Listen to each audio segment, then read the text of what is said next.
Hi అండి అందరికీ. Goat blood తెచ్చినప్పుడు ఫస్ట్ తెచ్చిన వెంటనే ఒక 2 టైమ్స్ కడగండి.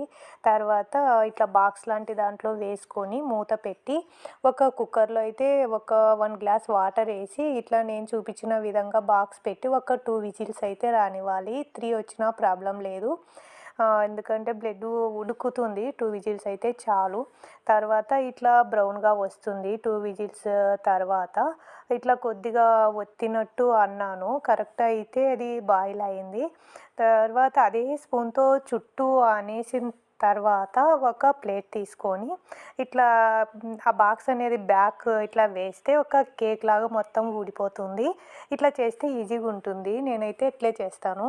ఇట్లా ఒక బ్లడ్ ముక్కలు పక్కన పెట్టేసి కట్ చేసి తర్వాత అల్లం వెల్లుల్లి చెక్క లవంగా కొంచెం తీసుకోవాలి. అన్నీ కొంచెం కొంచెం ఇట్లా పేస్ట్ చేసుకొని ఉంచుకోవాలి. తర్వాత ఆనియన్ టమోటా ముక్కలు ఈ కట్ చేసిన బ్లడ్ ముక్కలు అల్లం వెల్లుల్లి పేస్ట్ ఇలా పెట్టుకొని ఒక గిన్నె కానీ కుక్కర్ కానీ మీ ఇష్టం ఏదైనా తీసుకొని ఆయిల్ వేసుకోండి.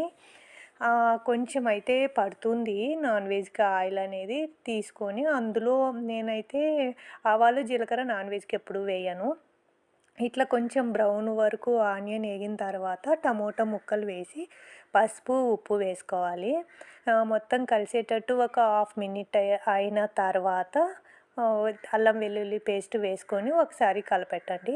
తర్వాత వచ్చేసి ఒకేసారి ధనియా పౌడరు, రెడ్ చిల్లీ పౌడరు, కొంచెం గరం మసాలా అయితే వేసినాను. గరం మసాలా లేకపోయినా కూడా మీరు కొంచెం మటన్ మసాలా అంటారు కదా, అదైనా వేసుకోండి.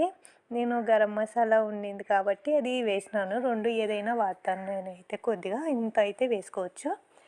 తర్వాత కట్ చేసి పక్కన పెట్టుకున్న ఆ బ్లడ్ ముక్కలు అనేటివి ఇందులో వేసి ఒకసారి గరిటెతో ఇలా కలిపిన తర్వాత ఒక గ్లాస్ వాటర్ వేయండి.